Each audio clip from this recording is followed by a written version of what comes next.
Here we go. Wes, I enjoy doing these podcasts when we get to enjoy a good cigar. I know.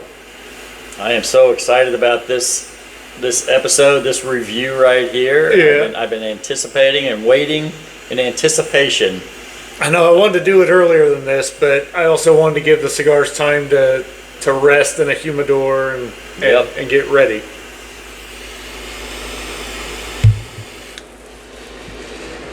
See, that one smells good. Mm-hmm. And I even got a little of the nice. A little bit different than normal. I know, we're doing opposite today. I'm doing the dark cigar and you're doing the light cigar. But if you smoke cigars, you know that doesn't really mean anything in general. As far as strength goes. Yeah. In general, you see the dark maduros are going to be a little stronger than your shade Connecticut's or whatever, but that's not always the case. That's the generalization of it.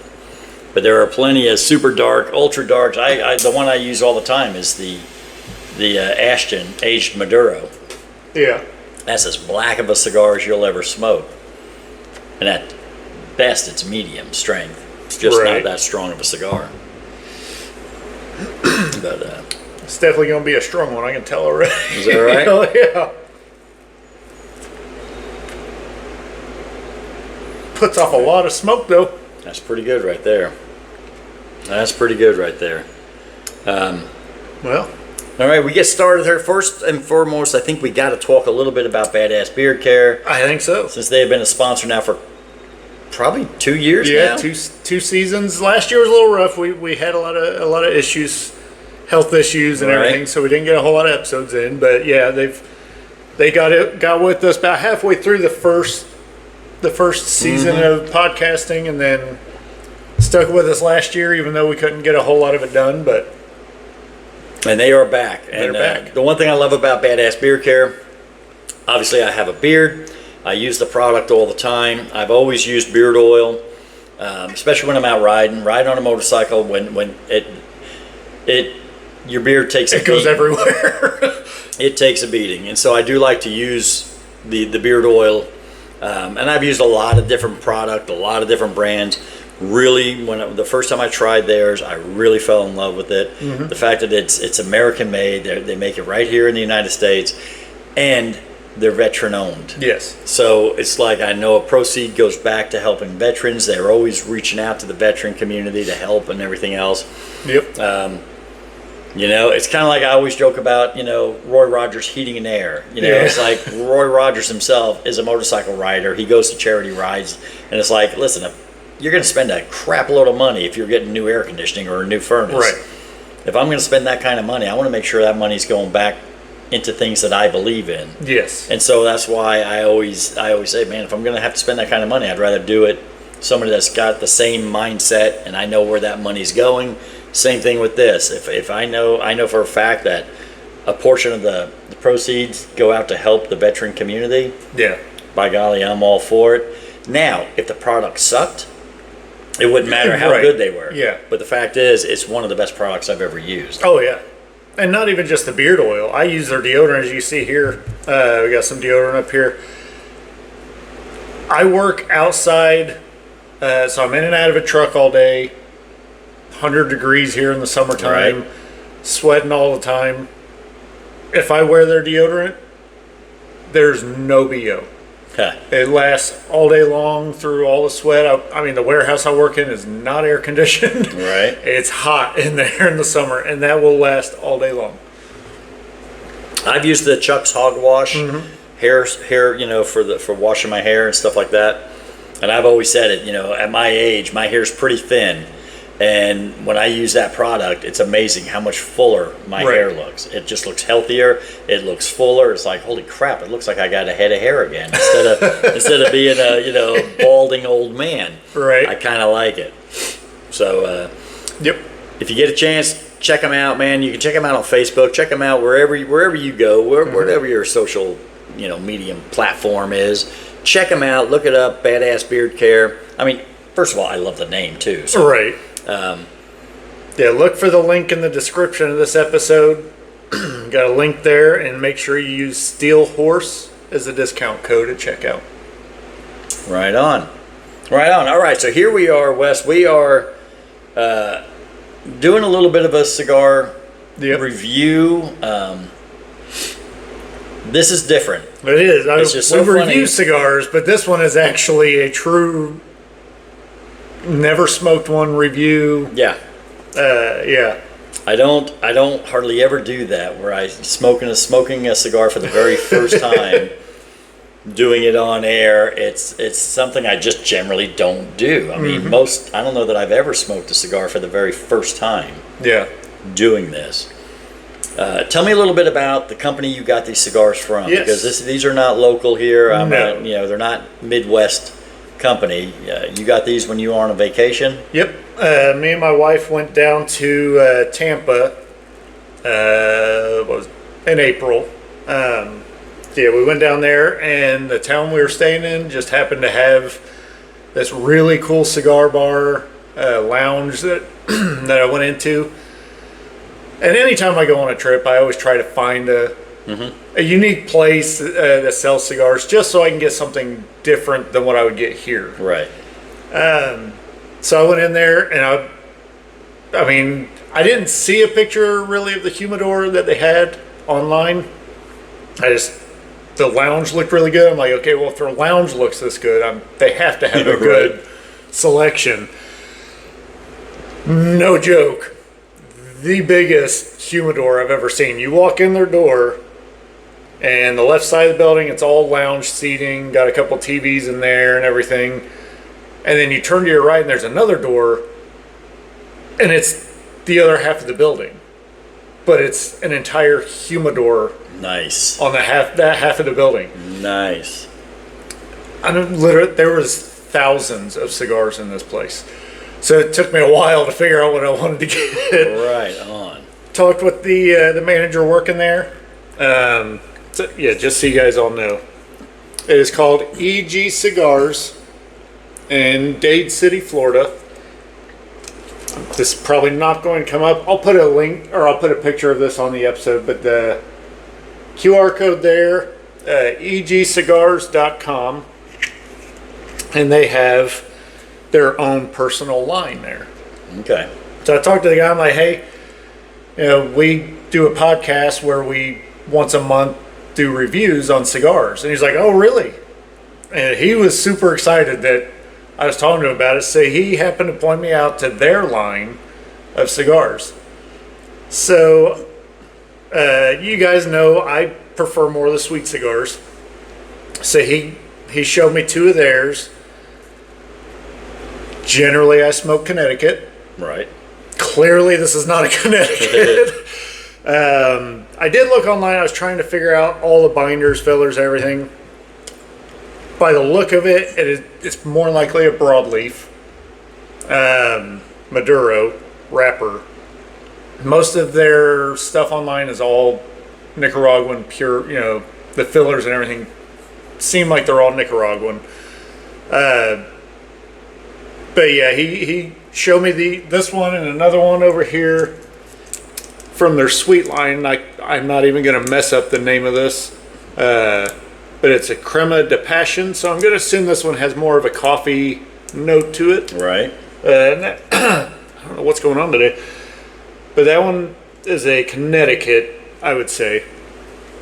And then I also got two cigars for you. One of them was massive. I did not plan on buying that one. My wife said, you got to get your dad that one. So I'm like, okay, I'll get that one.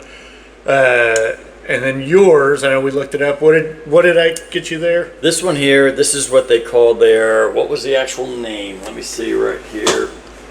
The actual name is the JF5. Yes. JF5 Super Toro, or Super Premium, I'm sorry, Super Premium. The JF5 Super Premium, this is the Toro size. This is an Ecuadorian Connecticut wrapper. I know it's got an Indonesian binder, and then it has Nicaraguan fillers. I know of 3 different growing regions from Nicaragua. I have a tendency to smoke more of the Maduros. Yes. I do smoke a lot more Maduro. The Maduro you got me is, I don't know what the size would be called on it. Huge. Ludicrous. I don't know what it would be called. But yeah, it's like a 7-inch Yeah. Churchill, but It's a big cigar. yeah. I mean, I smoke quite a few 60 ring gauge, like Right. the Mark Twains. Yeah. You know, as far as a budget cigar goes, Mark Twain, one of the best budget cigars out there. But if I buy their Maduro, and I get their Maduro and I get the Toro, it comes with a 60 ring gauge. Right. So it's a big fat ring gauge. That cigar is bigger than a 60 ring. Oh, gauge. yeah. I don't know what size ring gauge that was. Yeah. And it probably said on the box, but it's been so long I don't remember. And this is an earlier shoot. If it was 3 o'clock, 4 o'clock in the afternoon, I would have definitely smoked that one. Yeah. Early in the day, it was like, boy, I don't know if I'm ready for that big of a cigar. A 3-hour cigar. Yeah, I don't know if that's the perfect breakfast cigar. You know what I'm saying? Right. So I thought I'm going to go with the Connecticut this time and try it out. And right now, I will say, off the light up, it's extremely smooth. Yeah. It is I can't really pick out tasting notes just yet, but it's just extremely smooth. I smoke a lot of darker cigars, a lot of rich cigars, and they have a tendency to have a lot of the pepper on the retrohale, right? So I get a lot of the burning in the nostrils when you retrohale it or whatever. This has zero. Yeah. This does not have any of that. If you're looking for a good morning cigar, for me, Yes. this is a perfect morning cigar. This is an absolute perfect morning cigar, or a late night. See, and that's why I say late night is. and that's why I say for me, because a lot of people late night, they want that super strong cigar. I don't. And to finish off the night, where I do not. Late afternoon, early evening, that's when I want that strong, bold cigar that's going to kick my teeth in and all that. But if it's late at night and it's like 10 o'clock, 11 o'clock at night, and it's like, yeah, you know, on a weekend or whatever, and going to have a nightcap, it's going to be something just like this. I want something mellow, something mild, something smooth, and this is every bit of that. And it puts out a lot of smoke too. Yeah, no, both of these have. And if you get on their website, their prices are not bad. Because when we were looking at yours to make sure we knew all the fillers and everything, what was it, 25 for 100? Yeah, it came in a bundle of 25. Yeah. I mean, I for bought 100 singles, bucks. but if you buy them online, yeah, I mean, like, Yep. and they sell all the other brands, all the big name brands that you got. You can buy those online as well, but they have a very good selection of their line that they make in-house there in Tampa. And to me, I want to encourage everybody. If you're like us, you travel somewhere and you look and you find you a good cigar shop. Listen, by all means, go in there. If you have a certain cigar you like, you know, maybe you're a big Padron fan, or maybe you're a big whatever, you know, Perdomo, or maybe you want an Oliva. You know what I mean? Yeah, go in and get whatever cigar you want, but don't leave there until you've asked somebody about their house brand. Yeah. Same as if you're going to just a cigar lounge or whatever. Most places have their house brand, and so that's one of my favorite things to do. Yeah. Is try their house brand, because, like you said, I can buy an Oliva V Yeah. Anywhere up here. anywhere. You know, Yes. I don't care what shop you go into. You can definitely buy a Padron 64. You can buy an Oliva V. You know, you can buy a My Father. You know, so you have those everywhere. But man, when you get the house brand, Right. now you got something a little more special. Yes. And I'm glad we waited, because I've been wanting to smoke I know. it for a long time. I'm glad we waited, let it sit. It's burning really nice, super nice burn to it. Really enjoying this one for sure.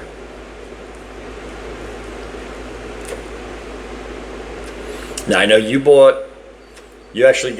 picked up one of the, what was West it? Tampa? It was a West Tampa cigar. It It was was the Devil Crab. Devil Crab. Yes. Now it was a shorty. It was like a 4-inch, Yeah. but I think it was 4.5 inch, but it was a perfecto because it was on both sides. It tapered Yes, on it both was tapered sides. on both ends. Yeah. It was, and I smoked that one evening. I was like, all right, I love the West Tampa cigars. Absolutely love them. The red is my absolute favorite. I smoked one of those. I was like, oh my gosh, where has this been all my life? So it's fantastic. But That little cigar, it was a later evening, and I thought, you know what, I'll smoke this. It's a smaller cigar. You know, I don't want to be out too late and everything else. I lit that up. That little cigar burned for 90 minutes. And I'm not a super fast smoker anyway, but still, 90 minutes off of that little cigar. And I'm telling you what, that cigar was fantastic. Yeah. So I looked it up because it was Devil Crab. I'd never heard of it. Right. And it is a limited edition. Okay. And I was like, man, now I may have to call the shop again and see if they have any more of those left, because that was a fantastic cigar. It just looked cool. And like the last time we went up to a shop, that was something we had talked about, was the fact that sometimes you just shop with your eyes. Yes. If you see a band that just looks cool, whether you know anything at all about the cigar brand or anything, you can't help it. Like, I've never smoked one of the Gurkhas, right? But I would love to, because all of their bands look so cool. They do have a good art department. Yes. So you can't help it. And when I saw that one, I was like, man, this one just looks like it would be a nice cigar, like if you were sitting out on the beach or something, because, you know, we were down in Tampa at the time, so we were close to the beach. I'm like, this looks like it'd be one of those where if you're sitting on a beach or by the lake or something to that extent, just look like it'd be a cool little cigar to smoke.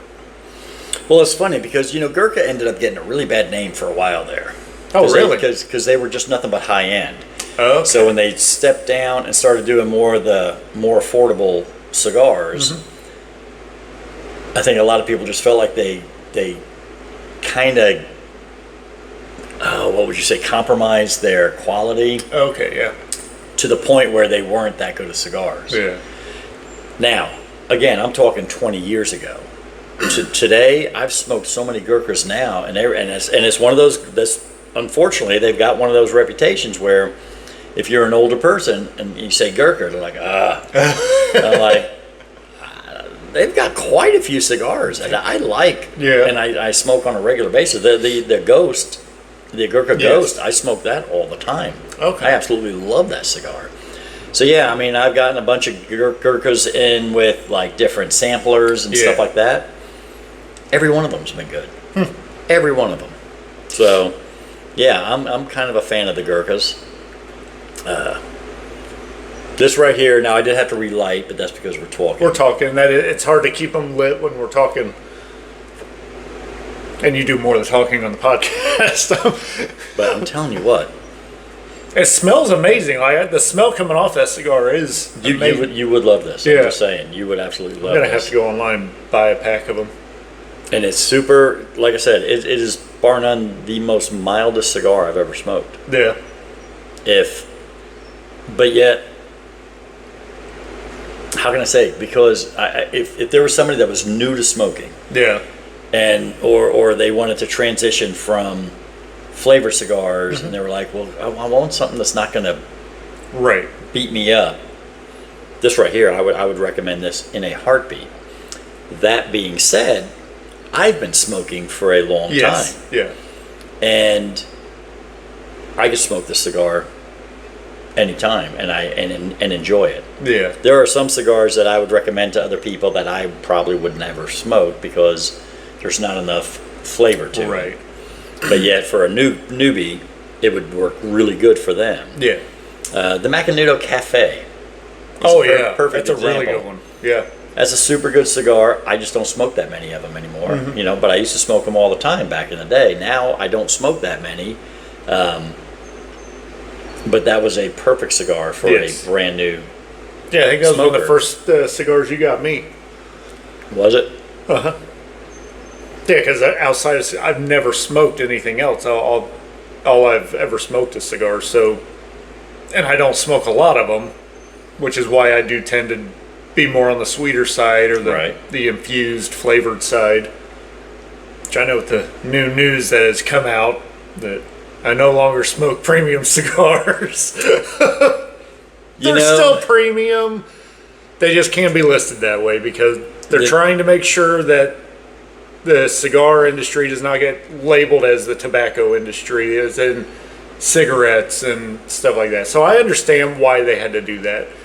It all came down to what is the definition of a premium cigar. Right.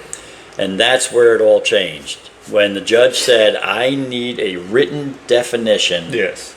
What is a premium cigar? What makes a premium cigar different than any other tobacco product? Right.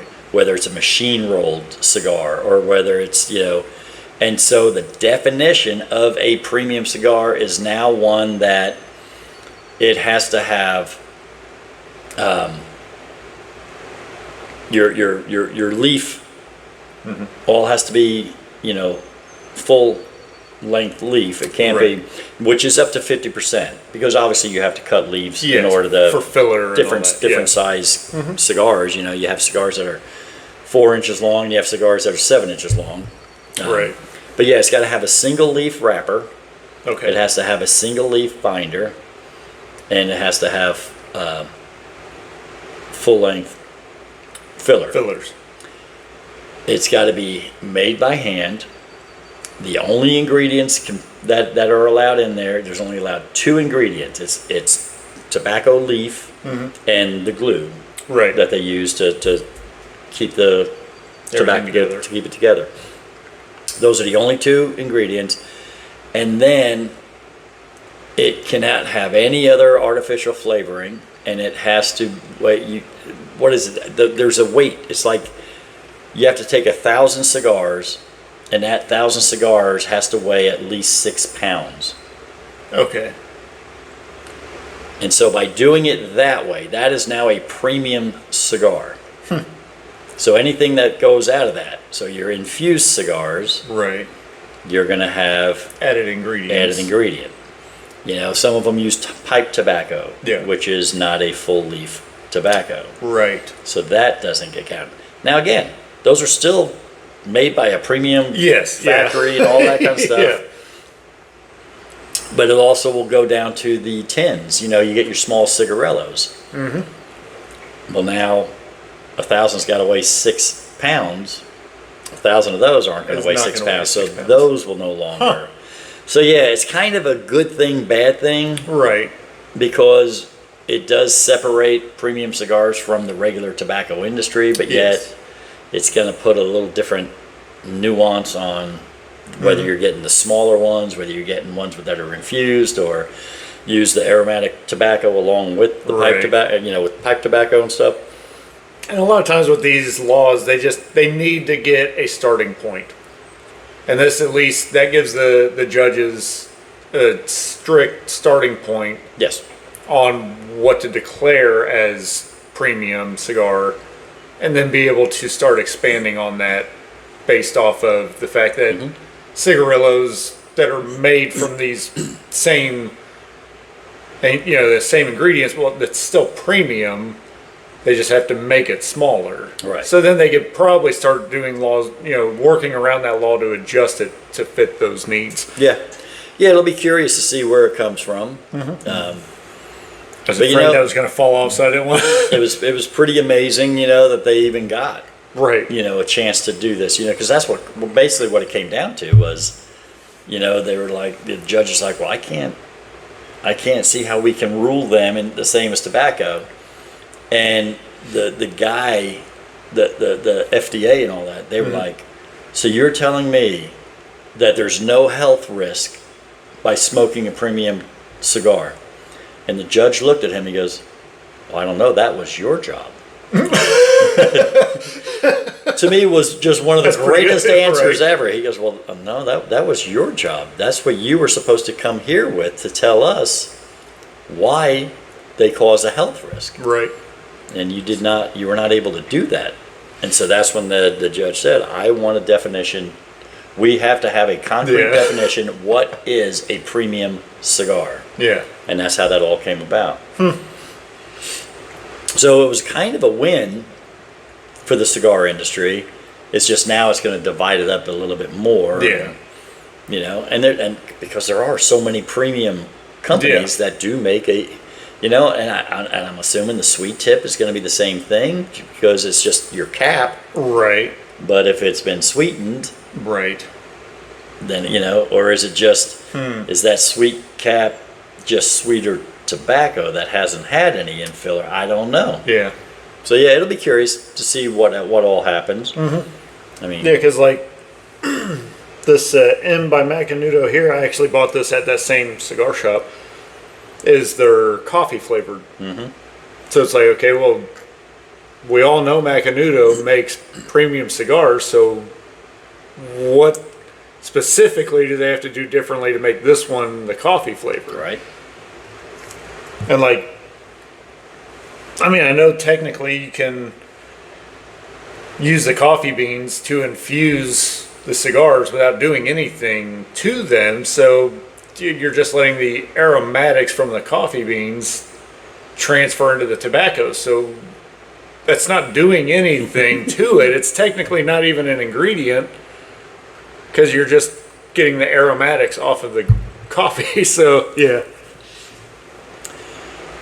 So yeah, there'll be a lot more. They're going to have to go through a whole lot more as far as what's it gonna. But at least they got a starting point now. Yep. Dude, this cigar is amazing. And it's not too strong, because that's what I was afraid of, because I just don't smoke a whole lot of strong cigars. And it's not overly strong. It's definitely stronger than what I normally smoke. But it's not harsh. It doesn't have a bitter, that bitter aftertaste in the mouth or anything. At least yet. I mean, I know I'm a half to a third or 2/3 smoker. I don't smoke it past the band usually, because generally once you get to that point, that's when it just starts getting too hot and you start getting to me, too much spice into it from the heat. Yeah. But the flavor is amazing. It's burned pretty well so far. I got a little bit of a run going right now, but A little bit. not too bad. Not bad. This one here, it's been doing just fine. Pretty straight burn on it. The construction seems really good. A perfect draw. To me, nothing will ruin a cigar worse than a tight draw. Yes. When I go to draw it, and I have to labor, and by the time you're halfway done with the cigar, you're out of breath because you've out of breath, lightheaded. Yeah, it's like, to me, nothing ruins a cigar faster. I'd rather smoke a cigar that doesn't taste as good than to smoke a great tasting cigar with a tight draw. Tight draw to me just ruins everything. I have got in my humidor right here, there's probably 4 or 5 cigars that are sitting in there right now, simply because cut the end. It's too tight. Too tight. I'll give it a second cut, or sometimes I'll do a big deep V cut. Yeah. And it's still, that's when you know, all right, this cigar is just rolled way too tight. Dang. And then it's a matter of, then you can get your, the pokers, and you can kind of do that, but some of them, yes, there's a little plug, a little stem or whatever, and you can dig in it and you can pop that out and then it works fine. Other ones, but yet they were expensive cigars. Right. And it's like, well, I don't want to just throw it away. One day, this is my thought is one day I'm going to be desperate enough to where I'm going to go, you know what, I'll deal with it and I'll put up with all the extra. Do all the fighting with it. Exactly. So I just set them keep them in the humidor. They're not going to go bad. They're going to be just fine sitting in there. These things put out a lot of smoke. They do. They do put out a ton of smoke. Yeah, which I like, because I've had a couple cigars where I've smoked it and it's like, you got a big draw off of it, and then like it's like nothing. It's like, how? I know, I just got a big draw off of that. No, this gives you, it fills your mouth. When you take a tip, it just fills your mouth, and that's what I like about it. It's running a little too much for me. I'd rather just straighten it up. Yeah, I'm getting out about the end of that first third, and so now I'm getting into about the beginning of the second third, maybe. But it's. I don't get any sweetness off it, so I don't know if maybe this wasn't. Maybe the other one was a sweet line, and this one wasn't part of the sweet line. But even with that being said, it is a really good cigar. It's not, like I said, it doesn't have a huge bite to it. It's smooth, but it's not as smooth as what I normally smoke, or what that probably is. But it's not overbearing. And that's from somebody who doesn't smoke them. And what was that one? I honestly don't really know anymore because I thought it was part of the sweet line, and it might be, and I'm just not getting any of the sweetness off it. But it's just their, yeah, it just says handcrafted premium blend. But like I said, it's a good looking cigar. oh yeah, it looked amazing. You know, it's funny it still though, tastes good. where you can get intimidated by looking at a cigar. Because I have a buddy of mine from Kentucky, and he likes mellow cigars. Now, a Macanudo, the Cafe Macanudo, one of his favorite cigars. He likes a very mellow, very mild, good shade Connecticut. That's what he really likes. Well, I had some, it was a small batch. It was Monte Cristo, but it was a small batch, and it's one of those where, oh, actually, I got it right.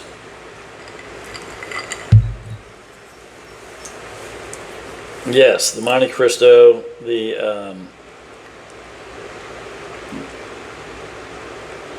what was that? Grand Exhibition. Monte Cristo Grand Exhibition. That's my last one. I remember when you got those too. I got a box of these. They were limited edition. They put them cheap on sale. I bought them, and that right there, you can see this. It's a dark cigar. It's a darker cigar, but it is a Connecticut.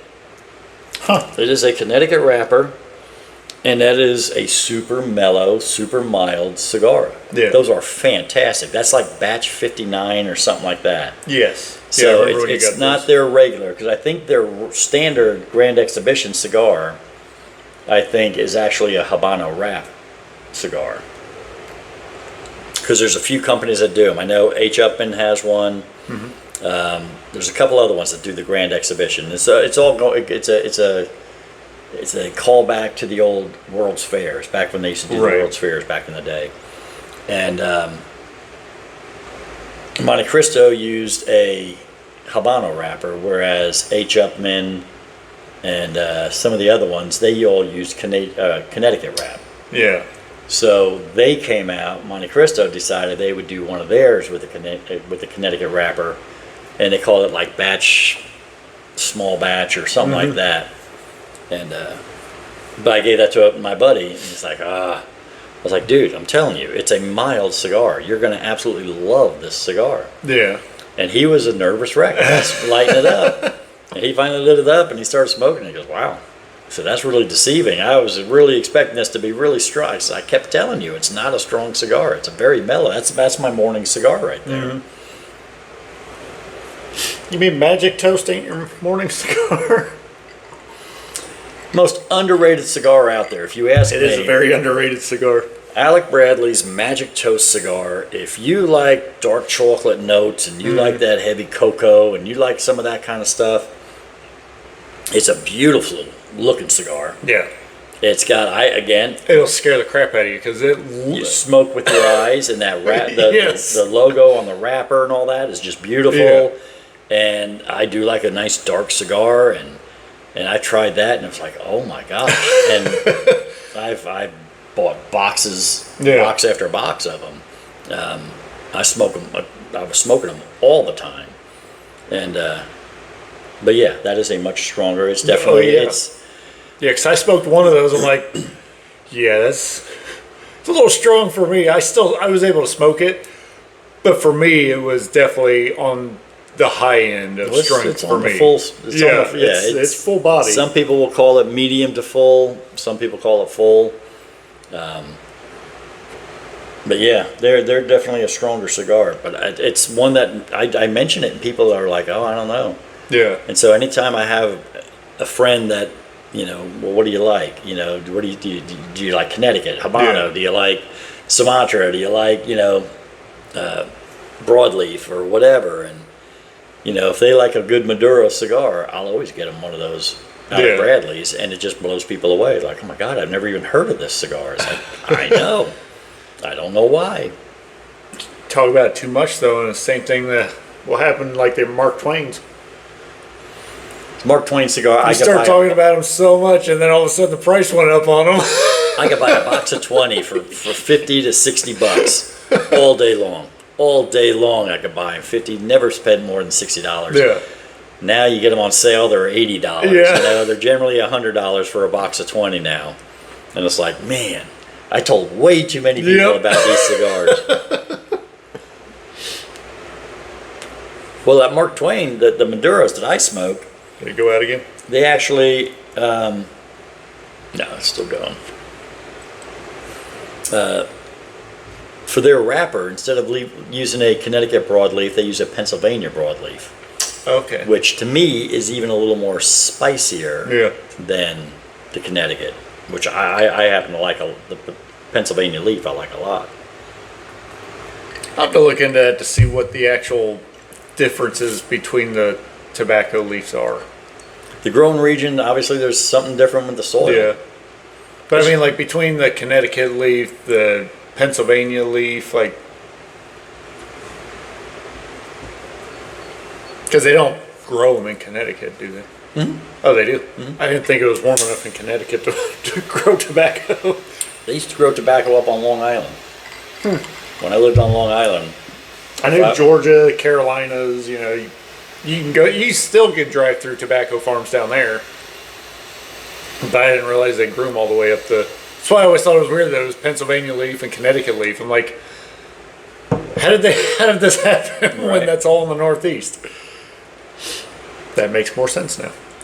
Yeah, my cousins, they lived out in Miller Place and Long Island. And I just always remember when we'd go out when I was a little kid, growing up on the island, going out to their house, we always went by the tobacco fields. Yeah, that's funny because the Uber driver we had in Tampa taking us back to the airport was from Millard Place. Long Island? Yeah, For real? yeah. I heard it. He started talking. I'm like, "You're from New York, aren't you?" He's like, "Well, technically, originally New Jersey, but I grew up in Millard Place." I was like, "I've heard of Millard Place." I'll be darned. Yep. He was a cool dude because a lot of Uber drivers scare the crap out of me, and we were on the interstate in Tampa, which is already scary enough. Right. And I didn't have any issues, didn't freak out at all. And I'm a horrible passenger in a vehicle, so. Yep, my cousins, they were all from Miller Place. Well, I think most of them live in Florida now.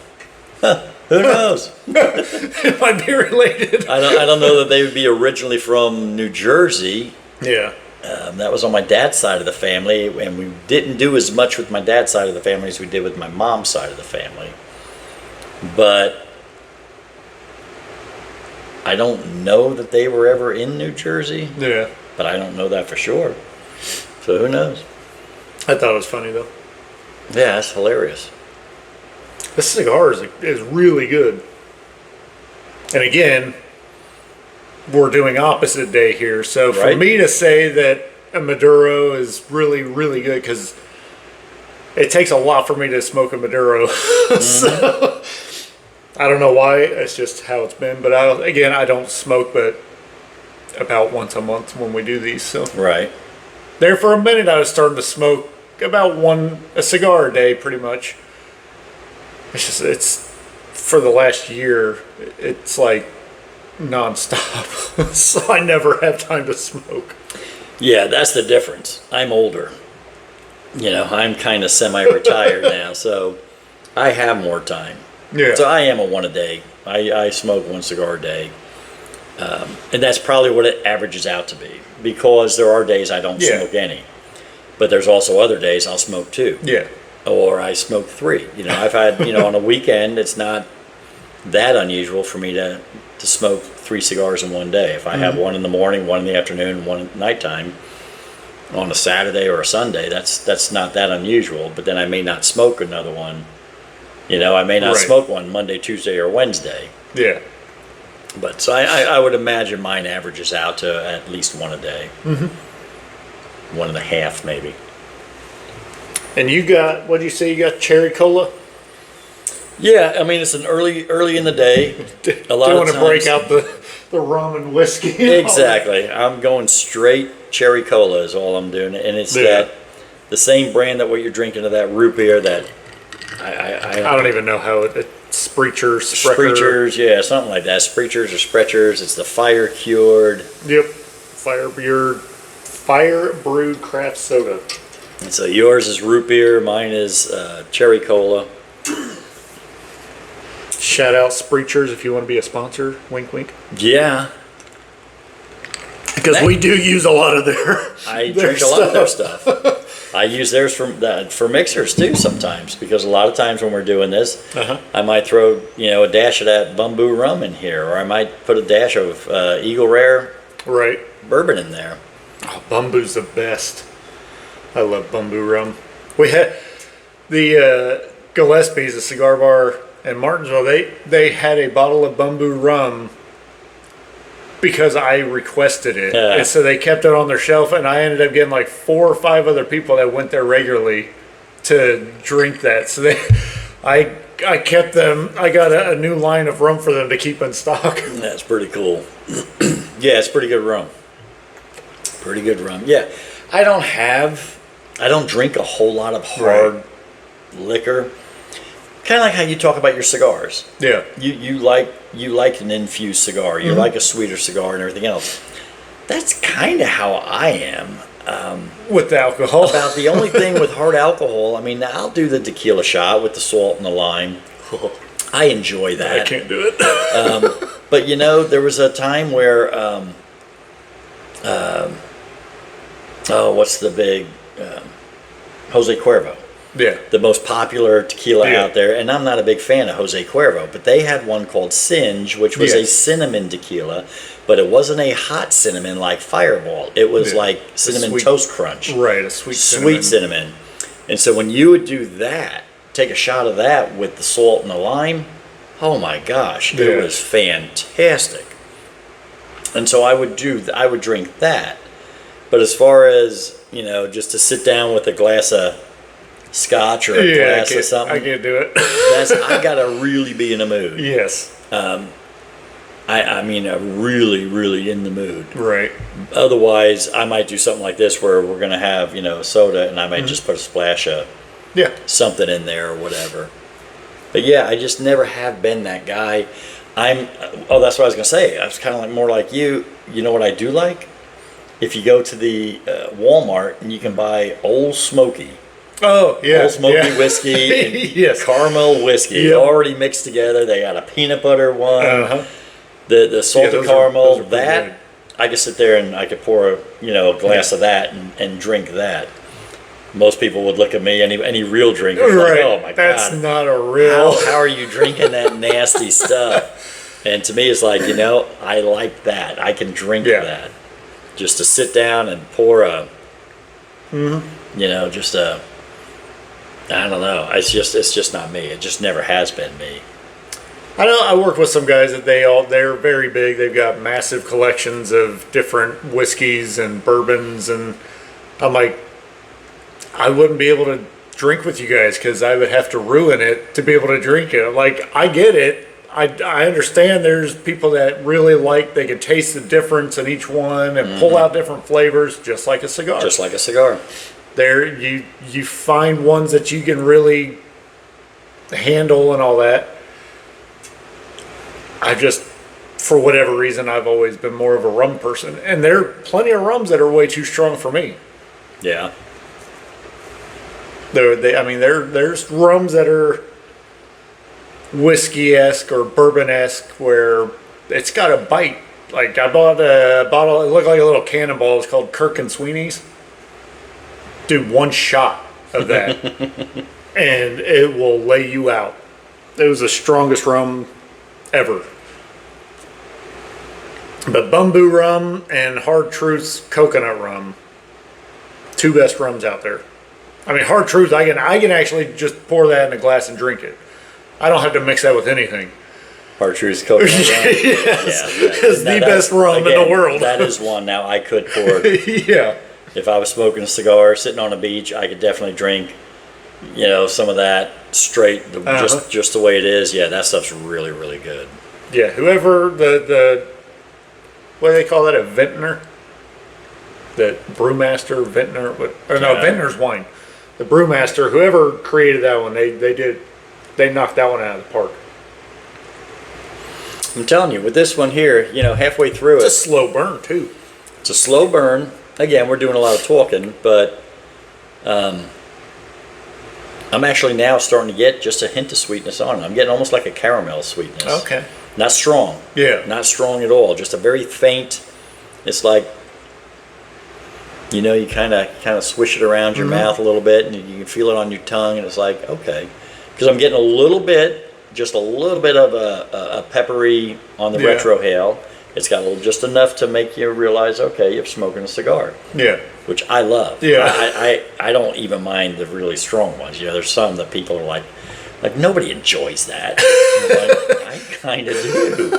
I kind of do enjoy that. You also like your peppers to burn the inside of your mouth out. I mean, AJ Fernandez, you know, I know one guy that does reviews on it, and he's like, nobody likes AJ stuff. Everybody likes the name, but they don't really like that. That stuff's it's too peppery, it's too spicy, and it burns your nose when you blow. Nobody wants that. I'm like, God, there isn't an AJ Fernandez cigar I don't like. I love all of AJ Fernandez cigars. It's like they're fantastic.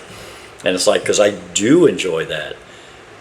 But first thing in the morning, right, or late at night, shoot, this cigar right here is absolutely perfect. Because, like I said, before it had 0, now it has just a tiny little bit. You can look the way that cigar was cut, the way I cut that cigar. I mean, that's just absolutely perfect. Yeah. Like I said, the draw is perfect. The burn, you know, the construction is an A+ on these. Yeah. An A+ for construction, for sure. Yeah, we're gonna have to get on their website and buy some of these, some more of these. You would definitely love this one. It does. It's the retrohale. You definitely get the spice up there. Yeah. They didn't start out quite as. It's definitely the spice is kicked up the farther you get into it, which is generally how most cigars work. But this one is definitely... To me, they taste stronger. Yeah. To me, the farther you get down on a cigar, yeah, it has tendency to increase the strength and all that. No, this is, I don't know who rolls their cigars. I don't know, you know what I mean? I don't know if there's if they go through West Tampa Cigars. I know, I should have asked a lot more questions. If they do any of that stuff there on there at that factory, if they have their own rollers, I don't know. But definitely an A+. A+, you guys, on your construction, because that's just absolutely fantastic. Oh, yeah. I'm just going to go ahead and take this band off. See, this would be a good beach cigar, too. Yeah. This mild, this is kind of, talk about your coconut rum. Yeah. I could smoke this cigar right here, drinking some coconut rum, sitting on a beach right now. Dude, that's where I'm at. Listen to the waves. Right now, that's exactly where I'm at right now. I'm listening to the waves. You know, the waves are coming in. I'm sitting there. You hear some seagulls chirping in the background. And you're sitting in a nice chair, and you got a little bit of just a slight breeze just to keep you mellow, but not too much to affect the smoke in a cigar. Oh, yeah. That's a perfect day. Hey, who knows? Maybe in September you might be down on Tybee with us. Right? That would definitely be a great cigar. Sitting on Tybee Island, just outside of Savannah, Georgia. Oh yeah, sipping on some Hard Truth rum. The local liquor store there on Tybee Island sells Hard Truth coconut rum. The coconut rum is taken off. Because you can't buy it at Walmart now. No, you can't. No, they pulled it off of the Walmart shelves. I think that's because now it's selling so fast outside of Indiana that they're not able to keep up with production. It's possible. Or keep up with demand. Right. Because, I mean, literally, like, we went down there, I don't know if it was last year or the year before, when we talked to the person in the liquor store, and they're like, yeah, the person came in on a trip, and they asked if we had heard of Hard Truth, and we're like, no. And so they brought their bottle in and gave the liquor store owner a shot of it. And they're like, oh, this is going to be on our shelf all time now. And so they keep it stocked. Wow. And I'm like, that's crazy. All the way from Indiana. Indiana. That's pretty cool. Where is your favorite beach? Do you prefer, you know, now we're in the Midwest and Right. you spend a lot of time in Indiana dunes. Georgia. Yeah, you spend a lot of time down in Georgia. Yep. You know, we had a lot of time out there in Savannah on Tybee Island. But you've been down to Florida and you've been to other places and Yeah. you've been up Seattle. You lived in Seattle, Washington for a while. So Yeah, I didn't get to go to the beach out there though. Spent a year out there and never once got to see the beach. But I've been to the beach in California when I was younger. Right. I do remember it, and I know that's very similar because that was the San Francisco area. Yes, Northern California. So it's going to be very similar to Oregon and Washington's coast. And the West Coast is just, their coastline just looks different. Now you go down to like San Diego, LA, it's just a sandy beach like normal. But when you get north of San Francisco, then you get into the rock beaches. Yeah. And it does look really cool. And the water is extremely cool. But, and I mean, I like the Gulf is fun. If you've got little kids, the Gulf is probably the best place because of generally a more lack of waves, gentler waves. Yeah, it's calmer sea, beautiful white sand beaches. Yeah, the sand doesn't get hot.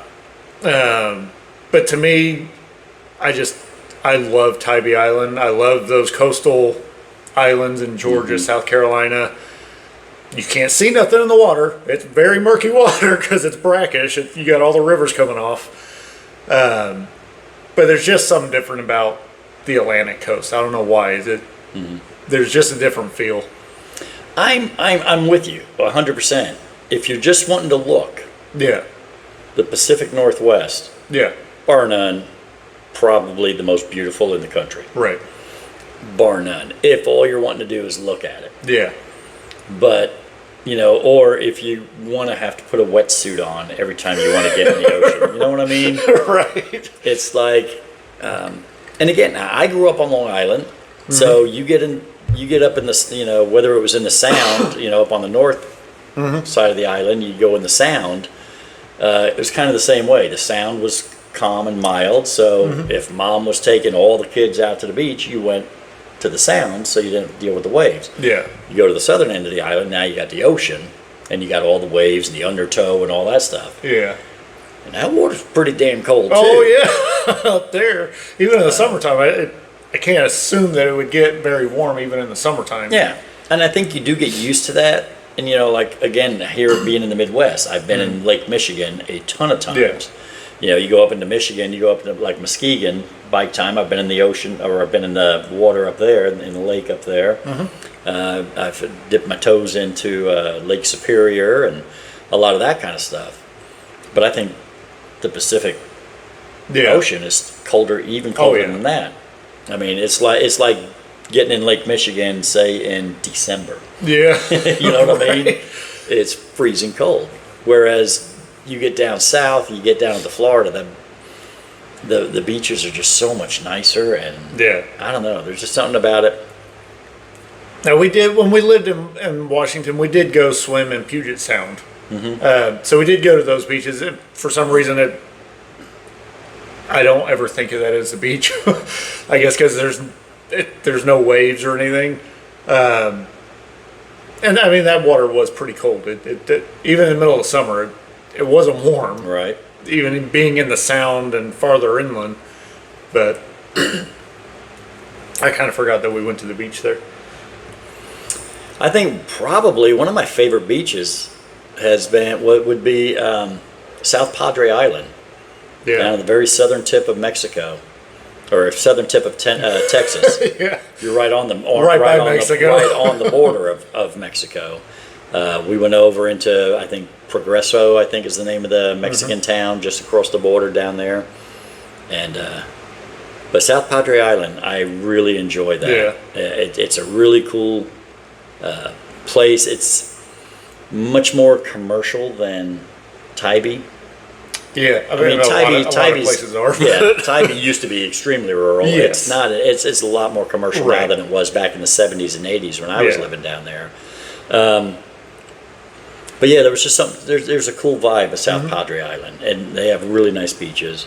And I'd like to go there's to even Galveston. there's even a section out there for nude beaches. yeah. Nude beaches. Oh, yeah. You know, hey, I'm just saying.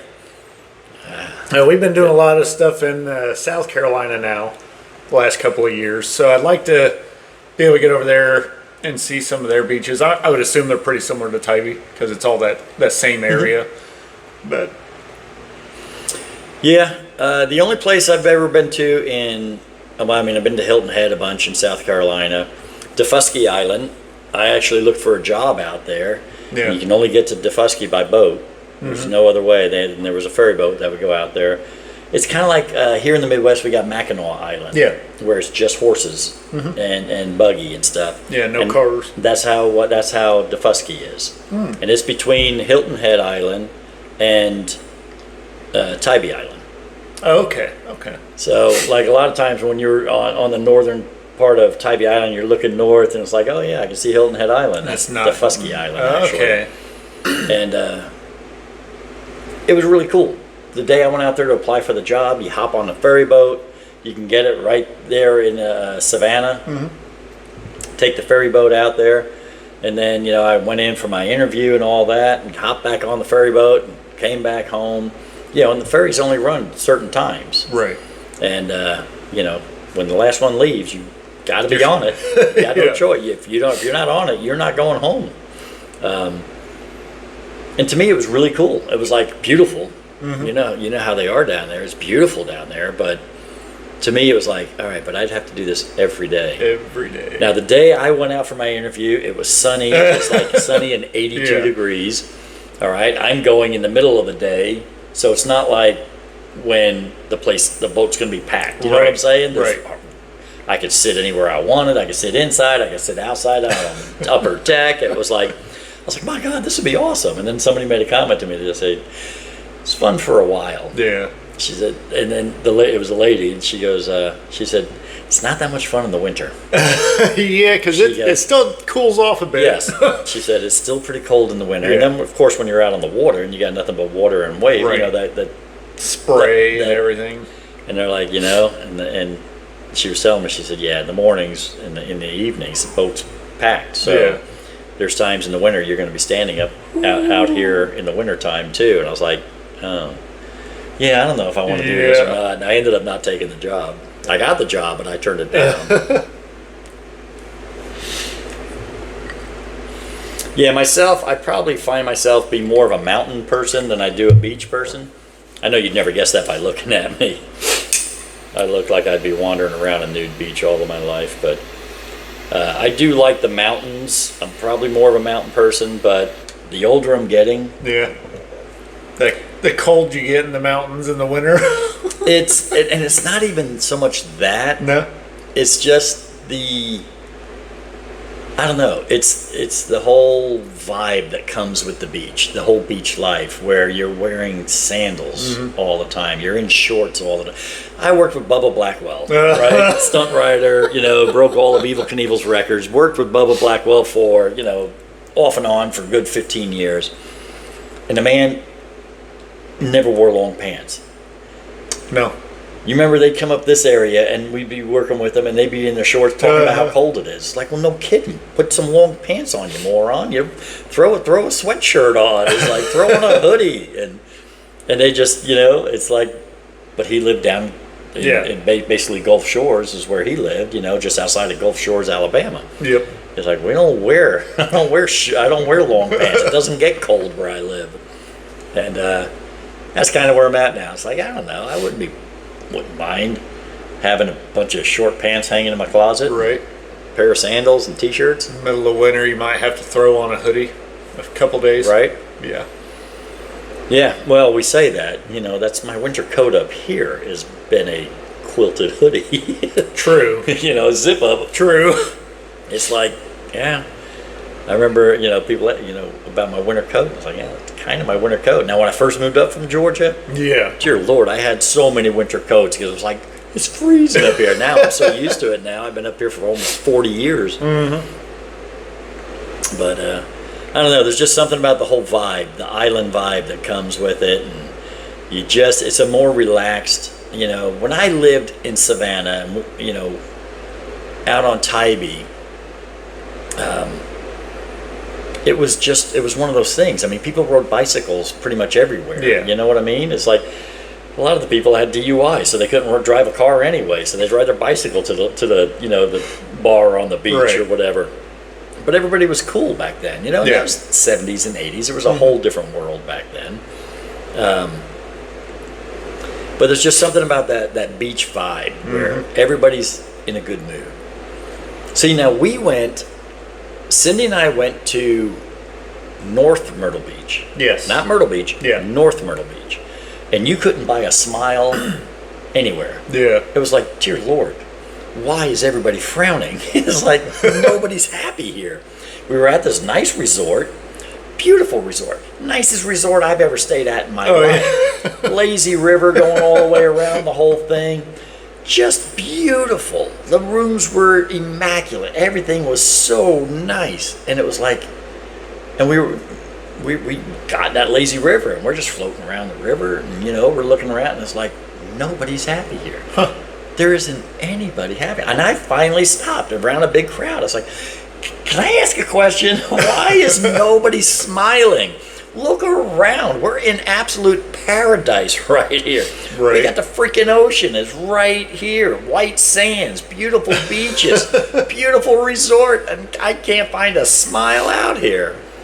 Except for me and Cindy. We were laughing and joking and carrying on because it was absolutely beautiful. But yeah, it was a really strange, because I'd been to regular Myrtle Beach. Yeah. And it was like, that was more the lower, the middle class people were down there. Right. It was all upper class people up there in North Myrtle Beach. Which is kind of weird, because you would think that North Myrtle Beach, especially at the time you went, wasn't as built up as it is now. Like, super commercialized. Like, Myrtle Beach has all the go-karts, all the, carnival kind of stuff, whereas North Myrtle was kind of a little slower paced. Exactly. So you would think there would have been more smiles there. And it was fancier because they had all the rich people. Right. And it's like, I'm convinced that the old saying, money doesn't buy happiness. It's true. It's got to be true. Now, I'm at my age, I think it could buy a lot of happiness. I could have a shit ton of happiness if I had money. I'm just saying. But it was just amazing how people up there, it's like, oh, you guys have so much more money than I have. And yet none of you guys are smiling. That's funny. Nobody's happy. And it's like, here we are, we're scrounging by, we're living day by day. And it's like, we're having the time of our life. And it was just, to me, it was just so weird and so bizarre. Huh. It was a wonderful motorcycle trip because we rode the bikes down, and we rode 421 all the way down from Indiana all the way through Kentucky and Tennessee. We ended up down in North Carolina or South Carolina, one of them. I can't remember which one we actually get off there, and then headed to the coast. Beautiful ride, man. It's a U.S. highway. You go through the mountains, so you have a lot of switchback curves and all that stuff. Yeah. Beautiful ride down there. Coming back, we rode up the coast and we rode through the Outer Banks. Went over to Cape Hatteras, stayed the night there. It was such a fun vacation because it was a true vacation. Right. Now that was 15 years ago, I think. 16. This year will make it 16 years ago. And I think that's the last true motorcycle vacation I think it is, that we've taken. That was the last true. Now, we've taken other trips on the motorcycles where we were going to meet Bubba, to do an event. And we rode them, we rode out to Gettysburg. We rode out to a few different places to meet up with him, work an event all weekend long, and then hop on the bikes and ride back home.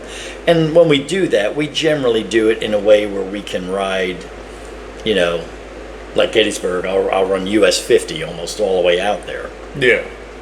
So we may have to stay the night on the way back or something like that. But That was the last true vacation where we had no work to do whatsoever. We hopped on the bikes, we rode, spent a couple days getting there, had however many days that we had. It was an anniversary gift from you guys, and we got a chance to stay there in North Myrtle Beach, and then the ride home was beautiful. I miss that. I miss the long motorcycle rides. Yeah.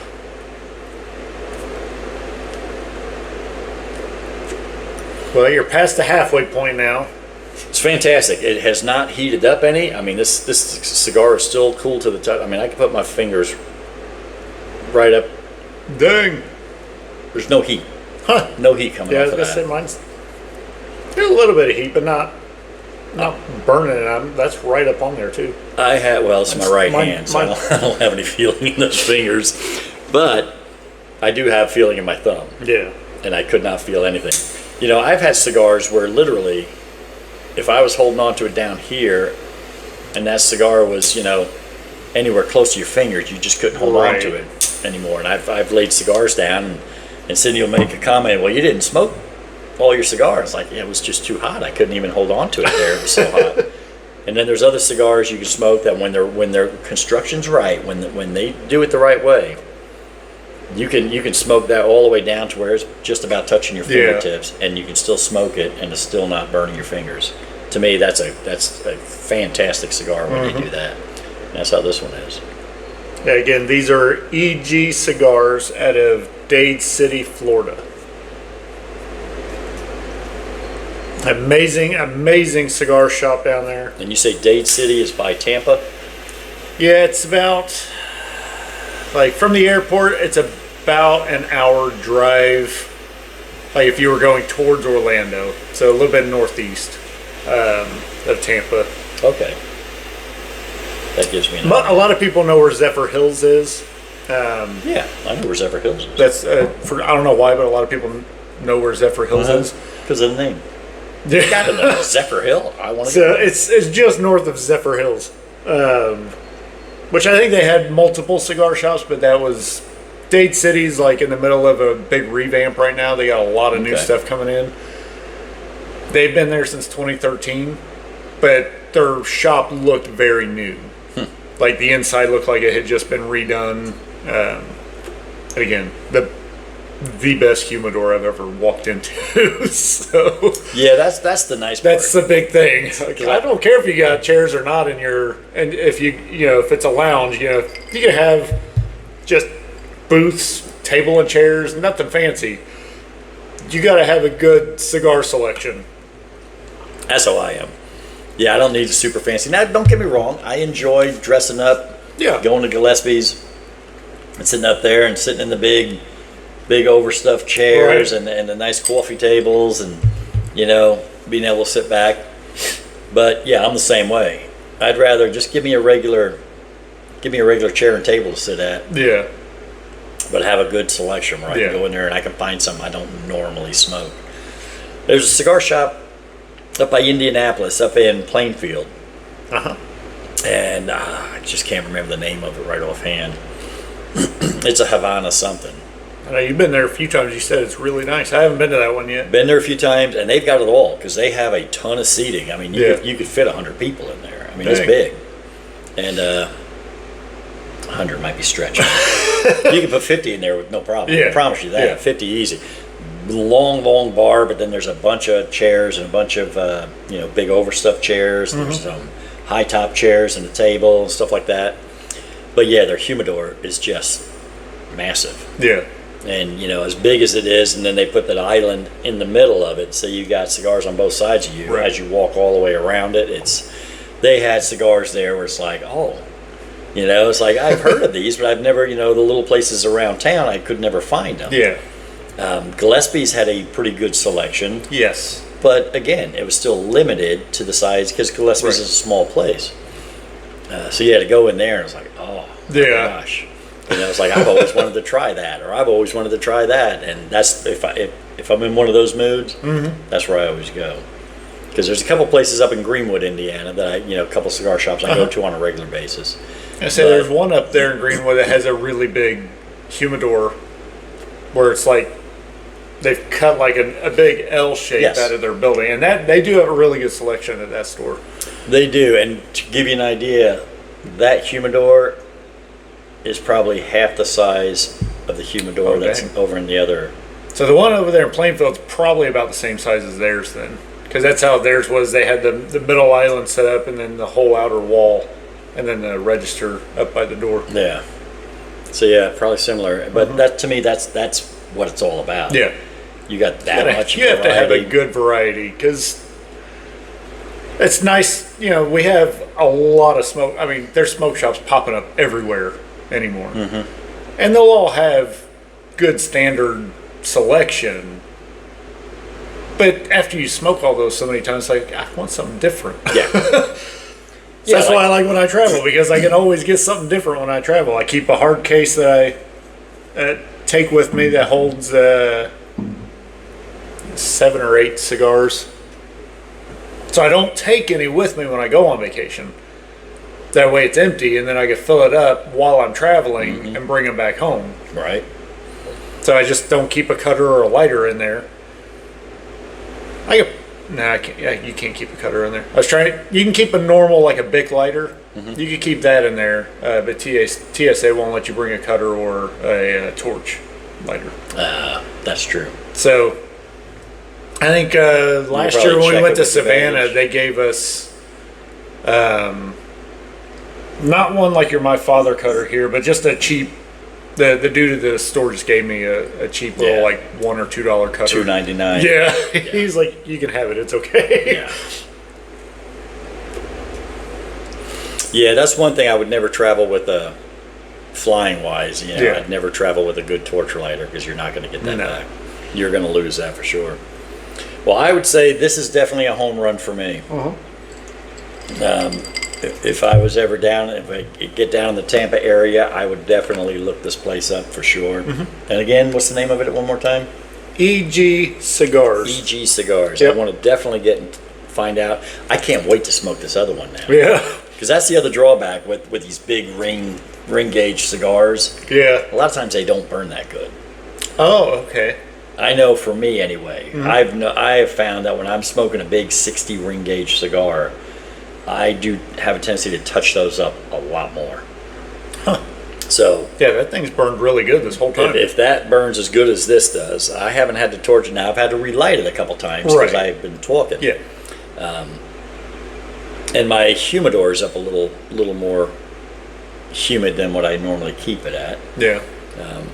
I have a tendency to keep mine pretty dry, whereas these out here are more at the 72%. Okay. Yeah, my Coolador, I keep my Coolador at between 60 and 64%.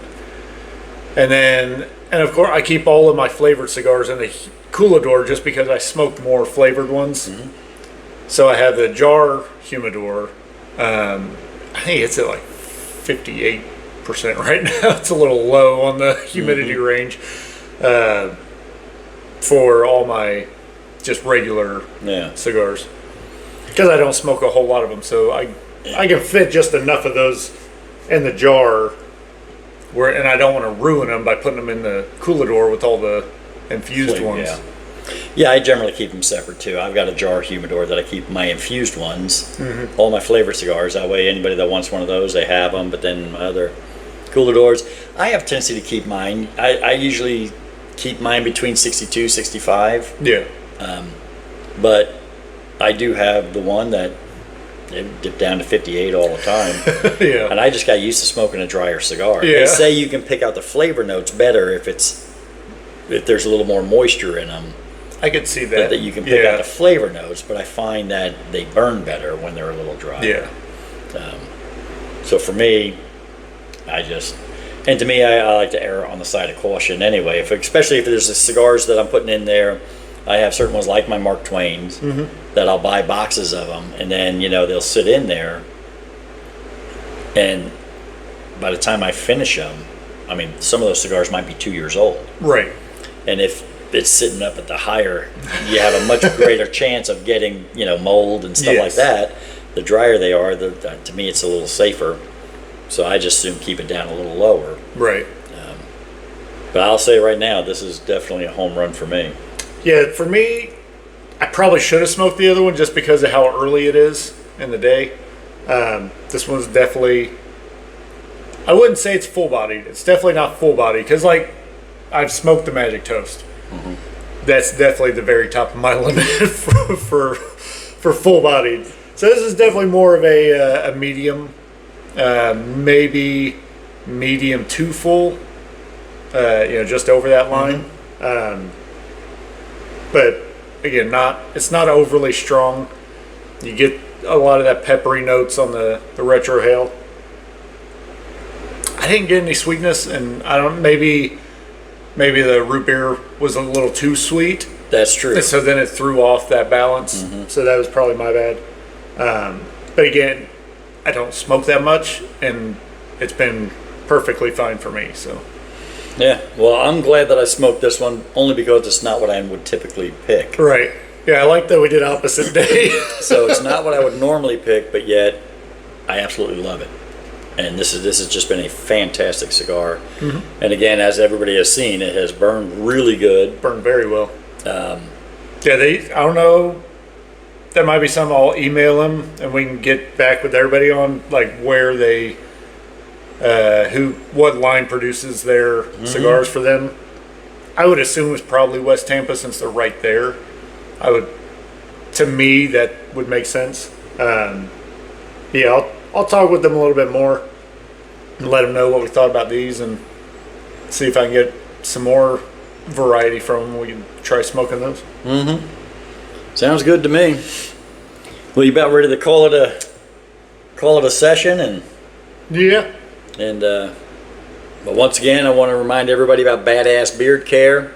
If you want your beard to look as badass as this right here, well, by golly, hopefully yours has a little more color in it. You know you're getting old when the color shades in your beard are gray to white.